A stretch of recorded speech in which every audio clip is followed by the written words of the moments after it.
আসসালামু আলাইকুম এভরিওয়ান। এটা কি বলুন তো? এটা হচ্ছে সুজির রসবড়া পিঠা।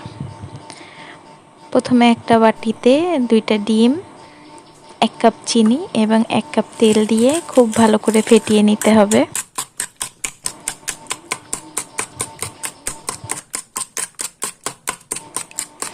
চিনিটা গলে আসার আগ পর্যন্ত ফেটাতে হবে। চিনিটা ভালো করে গলে গেলে এবার এর মধ্যে অল্প অল্প করে 2 কাপ সুজি মিশিয়ে নিতে হবে। সুজিটা একবারেই দিয়ে ফেলা যাবে না, অল্প অল্প করেই মেশাতে হবে।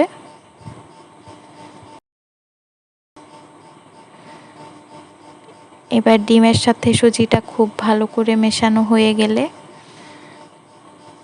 এটা এক সাইডে রেখে ঢেকে 1 ঘন্টার জন্য রেখে দিতে হবে।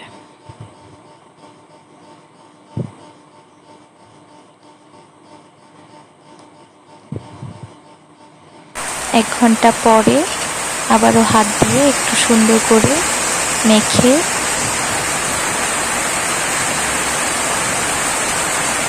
এবার আগে থেকে একটা কড়াইয়ে পরিমাণ মতো তেল দিয়ে গরম করতে দিতে হবে। তেলটা গরম হয়ে গেলে এবার একটা একটা করে সুজির বড়া বানিয়ে নিতে হবে।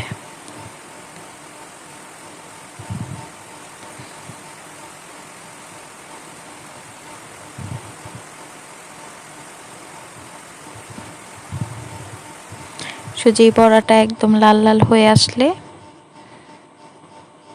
উঠিয়ে আগে থেকে দুধ এবং জাল করা চিনির মধ্যে ভিজিয়ে নিতে হবে।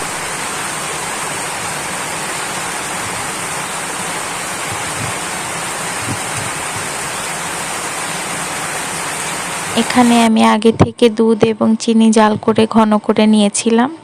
এবার সুজি বড়াগুলোকে ওখানে ভিজিয়ে রেখে দিচ্ছি 2-3 ঘন্টার জন্য। 2-3 ঘন্টা পরে দেখুন বড়াগুলো রসে ভিজে ফুলে বড় বড় হয়ে গিয়েছে। এই পিঠাটা খেতে ভীষণ মজাদার, বানিয়ে খেয়ে দেখবেন। আল্লাহ হাফেজ।